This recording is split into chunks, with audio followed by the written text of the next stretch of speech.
Hi, I'm John, and I'm going to walk you through my multiplayer Team Deathmatch project template for Unreal Engine 5. So when you first open up the project, you're going to have this multiplayer menu map open, and that's because I went to Edit, Project Settings, Maps and Modes, and I set that map to be the game default map and the editor startup map. We don't have any actual objects in the map here. You can make an interactive map here where you could have a player character or any number of things going on. For me, I've just got the map completely empty, and all we're going to do is show the player a UI widget. And so to do that, I'm just going to open up the level blueprint. And on begin play, I'm creating the multiplayer menu widget, add it to the viewport, and set the input mode to UI only and show the mouse cursor. So I'll close that and I'll open up that widget. And all I've got here is two buttons, one for hosting the game, one for joining the game, and then just this editable text box here for the IP address. So I'll take a look at the blueprint for this, the event graph. And so we'll look at the join button first. And we're just doing a very simple join here with an execute console command. And for the command, we feed in a string here, which is open space, and then the IP address from that editable text box. And so unfortunately, Steam's not working with Unreal Engine 5 just yet. And so we can't do something like where we would get a lobby list and join a session that way. Instead, we have to do a direct IP connection for now. So we'll go to the host button next. And on the host button, pretty simple here. I'm getting my game instance, casting to my game instance blueprint, and calling the host session event. So that's pretty much it for the multiplayer menu and the menu widget here. So the next thing I'll look at here is the game instance and this host session event.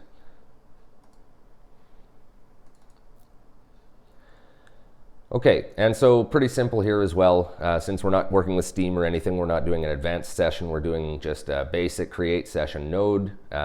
Plugged in 16 connections will allow. And on success, we use an open level node to open up our third person map. And I'm using the option here, listen, listen, and that's going to allow other players to connect.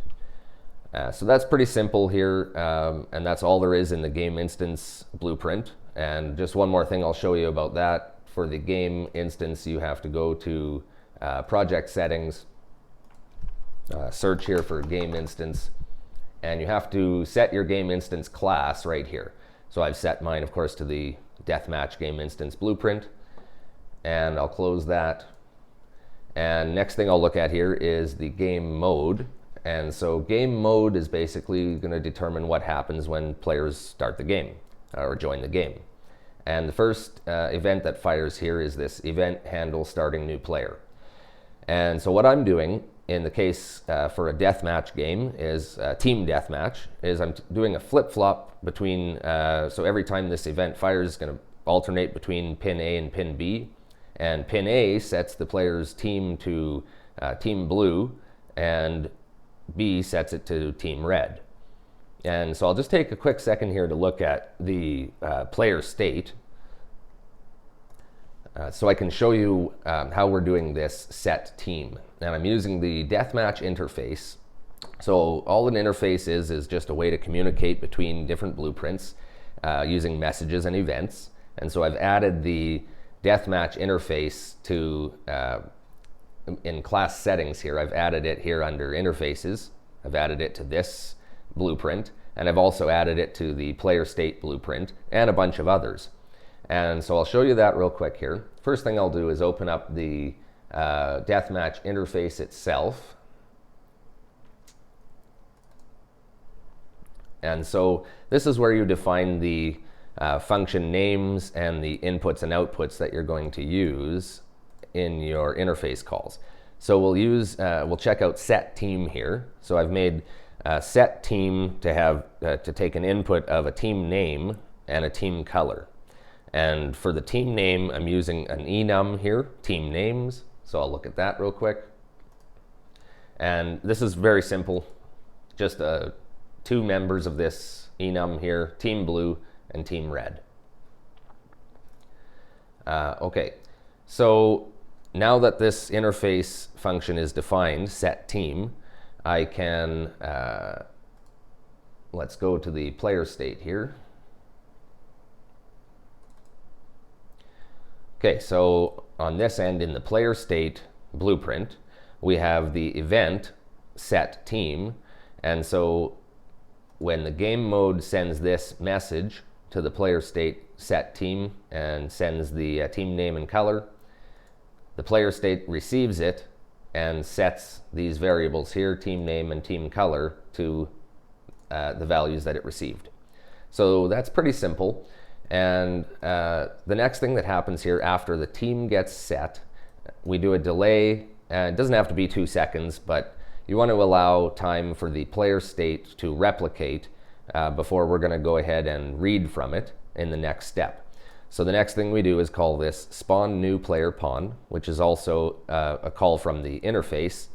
And the reason I'm using the interface call, even though the event is actually just right down here, is so that we can also call this again from other blueprints when we want to respawn. So this event here, spawn new player pawn, responds to the Deathmatch interface message, spawn new player pawn. And basically what it does is gets the player state and now is going to get team, which is another function we've defined here. I'll look at player state and find get team here, double click this. And so this is a very simple function that returns the team name and team color. And we use those to determine a start point. So it takes the team name here, converts it to a string, and it finds all of the player start actors that have a tag matching that string. So now we can set the tag for any player start actors in our world to set them to a specific team or not. So then the next thing it does is gets a random return from that. So any one of the team start points, and use that transform to spawn a BP deathmatch character. And we also feed in the team color from our get team function.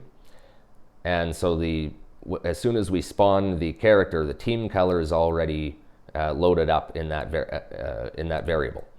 Next thing we do is possess that character. Okay, so the next thing I'm going to do is open up this character so we can look at that. Okay, so first thing here, I'm going to just back right out, and all of this here on the left that I've highlighted here is the logic that already is existing from Epic Games in the template. So this is for movement and mouse controls and everything else, and jumping and whatnot.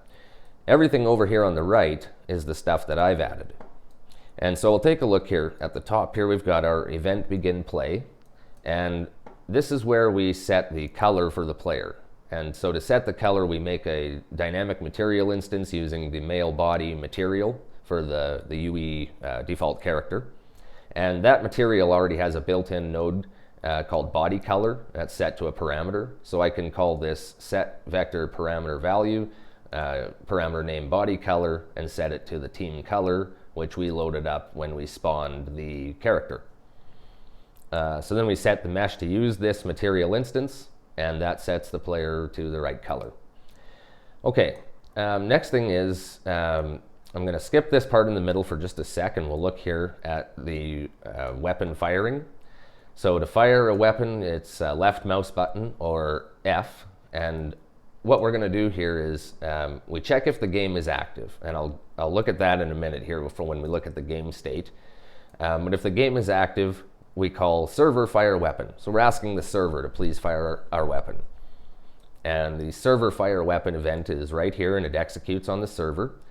And it does the line trace from the camera position to 1500 units forward from the camera view.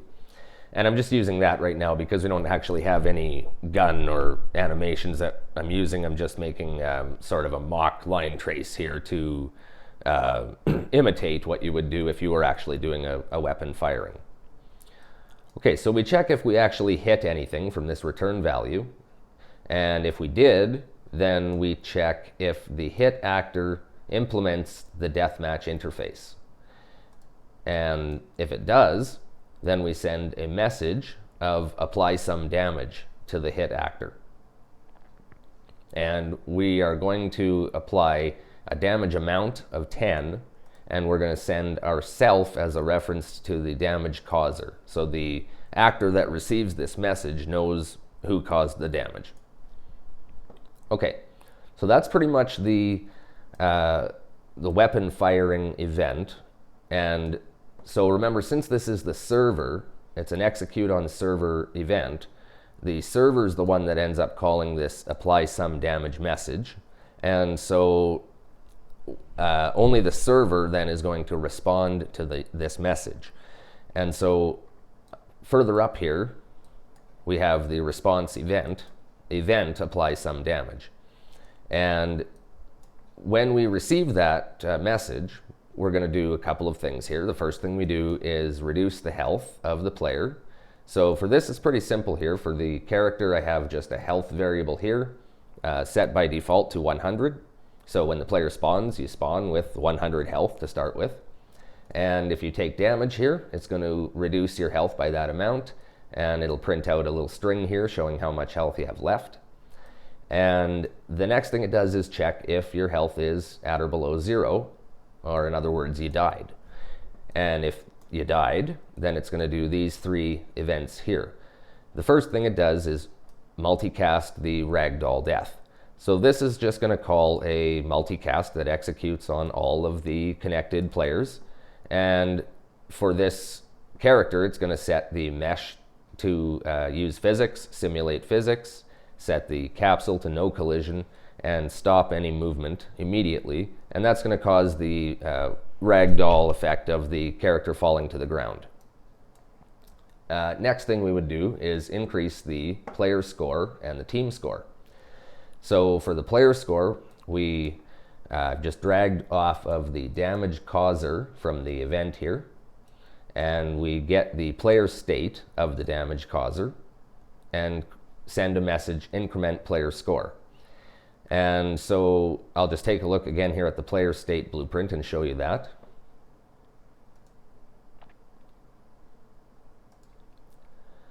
Okay, so event increment player score. Very simple. We have a variable here in the player state called personal score, and we're just incrementing that by 1 anytime that this message is called. So let's go back to the character here. That takes care of incrementing the player score, the personal score of whoever killed this player.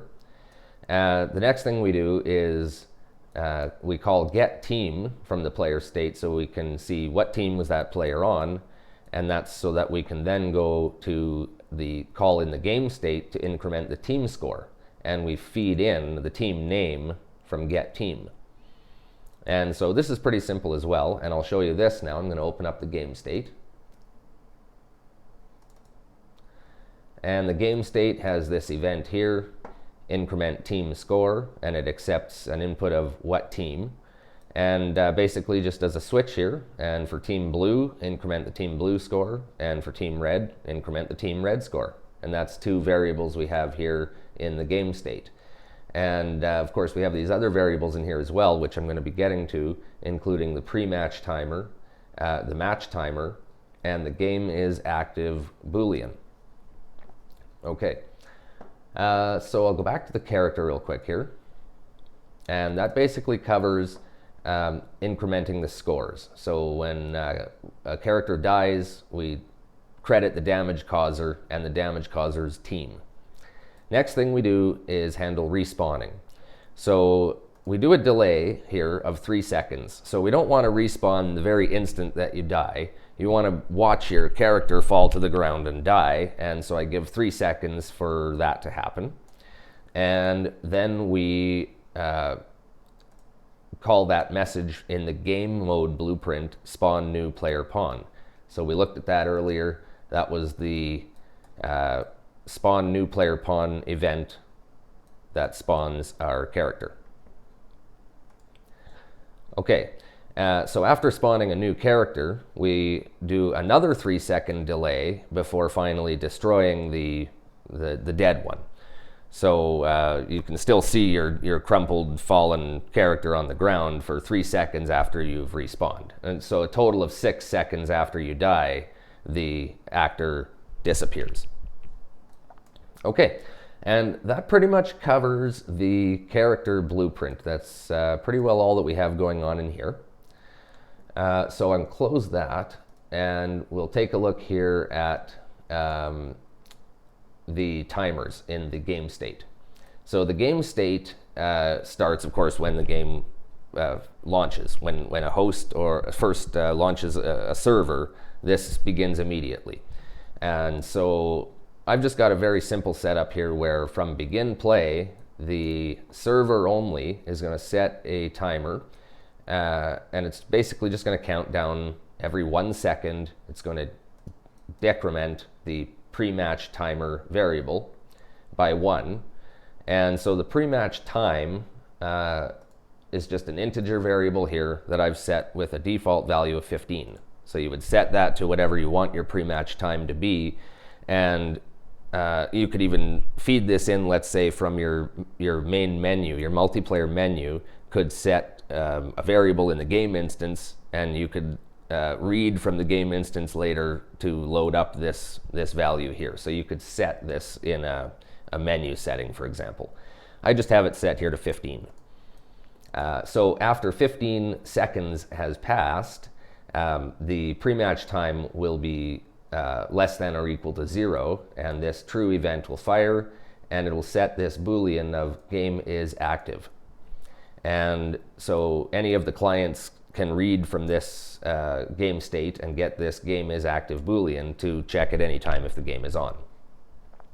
So the pre-match timer is cleared, and now we set a new timer, the actual match timer. And for match time, same thing as before, I've just set 30 here as a default value. And of course, you could set that to whatever you want, or that could be something preset or set in a menu setting. So when that decrements all the way to 0, all we're doing here is basically setting the game is active boolean back to false, and then clearing this timer. All right, so the next thing I'm going to look at here is the UI widget. And so close these. And the only files I haven't opened here so far is the player controller and the Deathmatch UI widget. Okay, so the player controller, all I'm using this for is a convenient way to open up the UI widget for each player. So on begin play, it just checks, is this a local player controller? And if it's the local version of the player controller, then create the widget, add it to the viewport, and set your input mode to game only. And that's the only thing that's happening here in the player controller blueprint, is just this widget being created.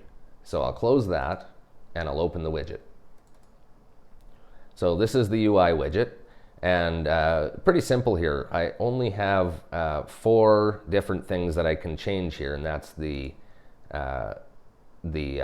team blue, excuse me, the team blue score right here, the team red score, which is right here, and your personal score, and the game time text.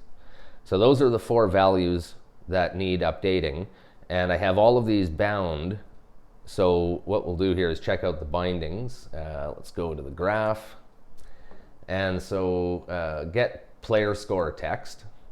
All we do is get player state and use the get player score deathmatch interface message, and that returns the personal score of the player. And so we convert that to text and return that. And let's see here.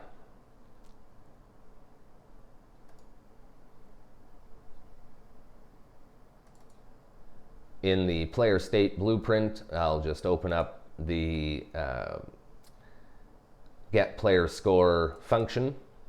Very simple. All it is doing is returning this personal score variable to the return node here.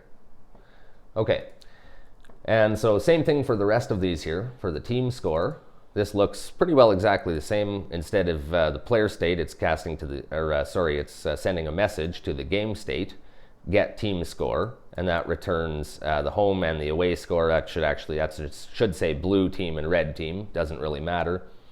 In this case, we're getting the home team score, sure, and this one is for the away team score, and this is for the game time text. And so all of these come from the game state. We'll open that up here again. And these are just functions that I've set here under the interface. We get, where is get team score? Let me hear. Is this? Oops. Yeah, categorized it. Okay. So get team score, and again, a simple function. All we're doing is returning the team blue score and the team red score, and returning those as the home and the away score. Okay. So the other functions we're going to look at here is, let's see, get game time remaining. So for get game time remaining, we first check if the game is active, and if it's not, then we're returning the pre-match time, and if it is, then we're returning the match time. Very simple again, and this is just going to return the current number of seconds for either one of these timers, depending whether the game has or hasn't started. Okay, so that basically covers the UI widget and how we're updating all of these values here. I think that pretty much covers everything.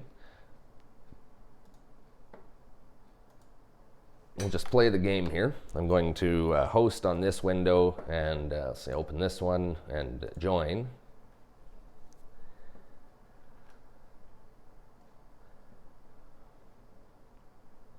So the pre-match timer, we can't move or do anything like in jump, but then I can start moving once the game is on. And see here, I can press left mouse button to fire a line trace, and we can see our debug message up at the top there, health remaining 40, 30, 20, 10, 0. We got our ragdoll death, and then the player respawns, and then the body disappears. So that's basically the gist of it, and that's the template that I've set up for you. And hopefully you can use that as a starting point to build your own multiplayer team deathmatch game.